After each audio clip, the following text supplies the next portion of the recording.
Hello दोस्तों, स्वागत है आप सभी का हमारे यूट्यूब चैनल साइंस जीके जेस में। एसएसजीडी एग्ज़ाम 2024 29 फरवरी के थर्ड शिफ्ट का भी एग्ज़ाम खत्म हो चुका है और अब तक मेरे पास मैक्सिमम रियल पर्सन आ चुके हैं जो एग्ज़ाम में पूछे गए थे। तो शुरू करते हैं आज का वीडियो, देख लेते हैं आज थर्ड शिफ्ट में किस प्रकार क्वेश्चन पूछे गए हैं जीके एंड हिंदी के। तो आज का फर्स्ट क्वेश्चन जो थर्ड शिफ्ट में पूछा गया था, किस मंत्रालय ने गीता प्रेस को गांधी शांति पुरस्कार दिया है? तो ये संस्कृति मंत्रालय ने दिया है, संस्कृति मंत्रालय इसका राइट आंसर हो जाएगा।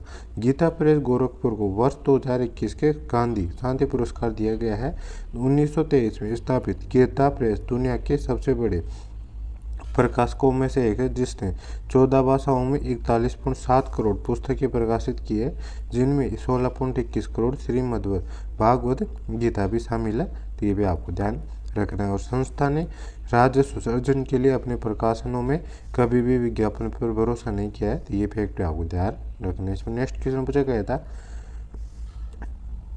2023 में दिल्ली के गांधी दर्शन में महात्मा गांधी की 12 फुट ऊंची प्रतिमा का अनावरण किसके द्वारा किया गया था? तो राष्ट्रपति द्रौपदी मुर्मू के द्वारा किया गया था। ये इसका राइट आंसर हो जाएगा। दर्शन में राष्ट्रपति महात्मा गांधी की 12 फीट ऊंची प्रतिमा का अनावरण किया और परिसर में गांधी वाटिका का भी उद्घाटन किया था। और इस अवसर पर अपने संबोधन में राष्ट्रपति ने कहा कि महात्मा गांधी संपूर्ण विश्व समुदाय के लिए एक वरदान स्वरूप है। तो इफेक्ट पे आपको ध्यान रखने। इसमें नेक्स्ट क्वेश्चन पूछा गया था, यूआरपी की फुल फॉर्म क्या है? तो यूनिफॉर्म रिकॉल पीरियड होती है। तो ये इसका राइट आंसर हो जाए। इसमें नेक्स्ट क्वेश्चन है, बिहू किस राज्य का लोक नृत्य है? तो असम का है, असम इसका राइट आंसर हो जाएगा। लोक नृत्य एक ऐसा नृत्य है जो लोगों द्वारा विकसित किया जाता है, जो एक निश्चित क्षेत्र या देश के लोगों के जीवन को दर्शाता है। सभी जातीय नृत्य लोक नृत्य नहीं होते हैं। बिहू नृत्य असमिया संस्कृति का एक महत्वपूर्ण हिस्सा है और यह बिहू त्यौहार से संबंधित है। बिहू महोत्सव असम में 3 बार मनाया जाता है, मध्य अप्रैल मध्य जनवरी में और अक्टूबर के अंतिम सप्ताह में मनाया जाता है। तो ये भी आपको ध्यान रखना। इसमें नेक्स्ट क्वेश्चन पूछा गया था, मोढेरा नृत्य किस राज्य का? तो गुजरात का है, गुजरात इसका राइट आंसर हो जाएगा। मोढेरा नृत्य महोत्सव गुजरात सरकार द्वारा गुजरात के मेहसाणा जिले में आयोजित किया जाता है। मोढेरा भारत के गुजरात राज्य के मेहसाणा जिले में स्थित एक गांव है। तो ये फैक्ट आपको ध्यान रखने। नेक्स्ट क्वेश्चन पूछा गया था, संसद के पास कितने विधायी सदन है? तो 2 सदन है, राज्यसभा लोकसभा। ये इसका राइट आंसर हो जाएगा। संसद भारत का सर्वोच्च विधायी सदन है और भारतीय संसद में राष्ट्रपति तथा 2 सदन राज्यसभा, राज्य परिषद एवं लोकसभा लोगों का सदन होते हैं। तो ये आपको ध्यान रखने। इस पर नेक्स्ट क्वेश्चन पूछा गया था, केलुचरण महापात्रा किस नृत्य शैली से संबंधित है? तो ओडिसी से संबंधित, ओडिसी इसका राइट आंसर हो जाएगा। केलुचरण महापात्रा एक प्रसिद्ध भारतीय शास्त्रीय नृत्य कोरियोग्राफर है। तो ये भी आपको ध्यान रखना है। इसमें नेक्स्ट क्वेश्चन है, हैंडबॉल खेल कितने समय का होता है? तो प्रत्येक 30 मिनट के 2 हाफ होते हैं, यानी ये 60 मिनट का होता है। तो 60 मिनट इसका राइट आंसर हो जाएगा। हैंडबॉल 7 खिलाड़ियों की 2 टीम, 6 आउट काउंट खिलाड़ी और एक गोलकीपर के बीच खेला जाता है। इस दूसरी टीम के गोल फेंकने के उद्देश्य से अपने हाथों में एक गेंद को पास करके खेला जाता है। खेल का उद्देश्य गेंद को प्रतिद्वंदी के गोल में फेंकना है। और हैंडबॉल मैच में 30 मिनट की 2 अवधि होती है और जो टीम अधिक गोल करती है वह जीत जाती है। तो फैक्ट आप ध्यान रखने। इसमें नेक्स्ट क्वेश्चन पूछा गया था, सुल्तान अजलान शाह कप कहाँ आयोजित किया जाता है? तो मलेशिया में आयोजित किया जाता है। मलेशिया इसका राइट आंसर हो जाएगा। Sultan Azlan Shah cup Malaysia में आयोजित एक वार्षिक आमंत्रण अंतर्राष्ट्रीय पुरुष मैदानी हॉकी टूर्नामेंट है। इसकी शुरुआत 1983 में द्विवार्षिक प्रतियोगिता के रूप में हुई थी और 1998 के बाद इसकी जबरदस्त वृद्धि और लोकप्रियता के बाद टूर्नामेंट एक वार्षिक आयोजन बन गया है। तो ये आपको ध्यान रखने। नेक्स्ट क्वेश्चन पूछा गया था, अमर्त्य दीवान कप किस खेल से संबंधित है? तो बैडमिंटन से हो जाए, बैडमिंटन इसका राइट आंसर हो जाएगा। बैडमिंटन से संबंधित ट्रॉफियों की बात करें तो अग्रवाल कप, अमर्त्य दीवान कप, चड्डा कप और दीवान कप ये सभी इससे संबंधित है। और इब्राहिम रहमतुल्लाह challenger cup, lady Ratan Tata trophy ये भी इससे संबंधित है। Maharana Ranjit Singh gold cup, Narang cup, Thomas cup ये सभी इससे संबंधित है। और टूकू अब्दुल रहमान कप और उबर कप ये भी इसी से संबंधित है। तो ये भी आपको ध्यान रखने। नेक्स्ट क्वेश्चन है, 2011 जनगणना के अनुसार भारत की महिला साक्षरता दर कितनी थी? तो 65.5% थी। ये इसका राइट आंसर हो जाएगा। भारत की साक्षरता दर की बात करें औसत की, तो भारत साक्षरता दर 74.04% थी और भारत में 14% दर्दी, ये भी आपको ध्यान, वर्दी दर्दी, ये भी आपको ध्यान रखना। पुरुष और महिलाओं साक्षरता की बात करें तो क्रम से 82 और 65.5% शहरी क्षेत्रों में 62.70% जनसंख्या के साथ गोवा सबसे अधिक शहरीकृत राज्य था। उसी एस चंद्रमौली 2011 की भारतीय जनगणना के लिए भारत के रजिस्टर जनरल ऑफ जनगणना आयुक्त थे और भारत में केरल और बिहार क्रमशः अधिकतम और निम्नतम साक्षरता दर वाले राज्य थे। केरल की सबसे अधिक, बिहार सबसे कम थी, तो ये भी आपको ध्यान रखने। इसमें नेक्स्ट क्वेश्चन पूछा गया था, आर्म्स एक्ट यानी शस्त्र अधिनियम कब आया था? तो 1878 में आया था, ये इसका राइट आंसर हो जाएगा।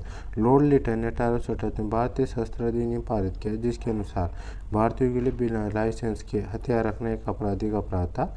ये आपको ध्यान रखना। यह अधिनियम अंग्रेजों पर लागू नहीं था, ये भी आपको ध्यान रखना। इसमें नेक्स्ट क्वेश्चन पूछा गया था, अखम लक्ष्मी देवी किस नृत्य शैली से संबंधित है? मणिपुरी से संबंधित है, मणिपुरी इसका राइट आंसर हो जाएगा। मणिपुर नृत्य की विशेषता सुंदर चाल, लयबद्धता और जटिल हाथ और आँख के इशारों का उपयोग है, तो ये भी आपको ध्यान रखना। इसमें नेक्स्ट क्वेश्चन पूछा गया था, यू श्रीनिवास और बिस्मिल्लाह खां किस वाद्य यंत्र से संबंधित है?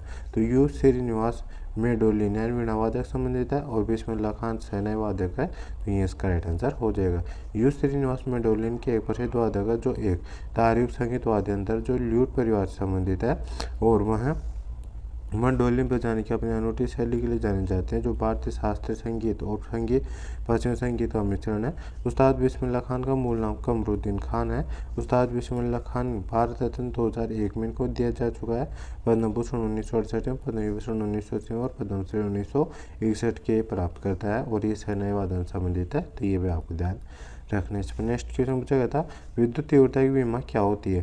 तो M1 L1 T-3 और A-1 होता है, तो ये इसका राइट आंसर हो जाए। इसमें नेक्स्ट क्वेश्चन पूछा गया था, क्रॉस ओवर ड्रिबल किस खेल से संबंधित है? तो बास्केटबॉल संबंधित है, बास्केटबॉल इसका राइट आंसर हो जाएगा। बास्केटबॉल में ड्रिबल शब्द का प्रयोग किया जाता है, ये इसका राइट आंसर हो जाए। इसमें नेक्स्ट क्वेश्चन है, आवर्त में कितने वर्ग होते हैं? तो 18 वर्ग होते हैं, 18 इसका राइट आंसर हो जाएगा। और आवर्तों की बात करें तो 7 आवर्त होते हैं, ये भी आपको ध्यान रखना है। आवर्त सारणी उन सभी तत्वों का एक सारणीबद्ध निरूपण है जो उनकी परमाणु संख्या और रासायनिक गुणों के आधार पर व्यवस्थित होते हैं, तो ये आपको ध्यान रखना। इसमें नेक्स्ट क्वेश्चन है, क्रॉस और ड्रिबल किस संबंधित है? तो बास्केटबॉल संबंधित है, ये इसका राइट आंसर हो जाए। इसमें नेक्स्ट क्वेश्चन है, भारत में हरित क्रांति कब शुरू हुई थी? तो 1965 से 1966 में हुई थी, ये इसका राइट आंसर हो जाएगा।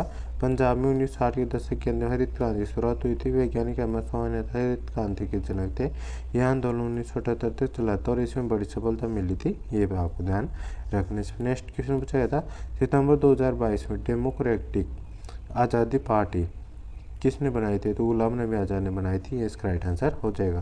कांग्रेस से किनारा कर चुके गुलाम नबी आज़ाद ने अपनी नई पार्टी का नाम डेमोक्रेटिक आज़ाद पार्टी रखा था। अपनी नई पार्टी को लेकर गुलाम नबी ने आज़ाद को कहा कि लगभग 1500 नाम हमें हिंदू संस्कृत में भेज गए थे। हिंदी और उर्दू का मिश्रण हिंदुस्तानी है और हम चाहते हैं कि नाम लोकतांत्रिक, शांतिपूर्ण और स्वतंत्र हो, इसलिए पार्टी का नाम ये हुआ है, तो ये इसका राइट आंसर हो जाए। नेक्स्ट क्वेश्चन पूछा गया था, 7वीं पंचवर्षीय योजना के समय भारत ने कौन सी व्यापार नीति अपनाई थी? तो आयात प्रतिस्थापन नीति अपनाई थी, ये इसका राइट आंसर हो जाए। इसमें नेक्स्ट क्वेश्चन पूछा गया था, फ्रांस की राजधानी कौन सी है? पेरिस है, पेरिस इसका राइट आंसर हो जाएगा। और फ्रांस के राष्ट्रपति इमैनुअल मैक्रोन है, तो ये फैक्ट आपको ध्यान रखने। इसमें नेक्स्ट क्वेश्चन पूछा गया, हिंदी का कनिष्ठ का विलोम शब्द है? तो वरिष्ठ या ज्येष्ठ होता है, तो ये इसका राइट आंसर हो जाएगा। इसमें नेक्स्ट क्वेश्चन है, शासन की शुद्ध वर्तनी कौन सा है? तो शासन इस प्रकार लिखा जाता है, ये इसका राइट आंसर हो जाए। इसमें नेक्स्ट क्वेश्चन है, अमृत का तत्व शब्द है? तो अमीय होता है, अमीय इसका राइट आंसर हो जाएगा। इसमें नेक्स्ट क्वेश्चन पूछा था, अमृत का पर्यायवाची शब्द क्या है? तो पीयूष, मधु, सुधा, जीव, नोदक, सोम, अमी और अमीय।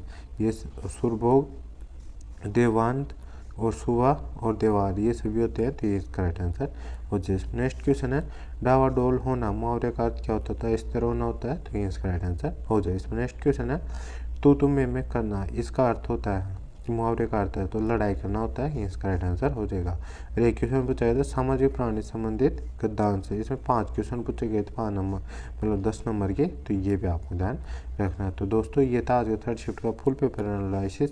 आई होप आपको वीडियो पसंद आए। वीडियो को लाइक कर देना, चैनल पर नए चैनल सब्सक्राइब कर बेल आइकन ऑन कर लेना, ताकि मैं जैसे नेक्स्ट शिफ्ट का एग्जाम खत्म होकर उसका एनालिसिस लेके आऊँगा तो उसका नोटिफिकेशन आप तक पहुँच जाएगा और आप सबसे पहले एनालिसिस देख सकेंगे। तो मिलते हैं नेक्स्ट वीडियो में, तब तक के लिए जय हिंद जय भारत। और यदि आप इसका PDF चाहिए तो मैं डिस्क्रिप्शन टेलीग्राम चैनल का लिंक दे रखा, आप उसको ज्वाइन कर लीजिए, उस पर आप उसका PDF भी मिल जाएगा। मिलते हैं नेक्स्ट वीडियो में, तब तक के लिए जय हिंद जय भारत।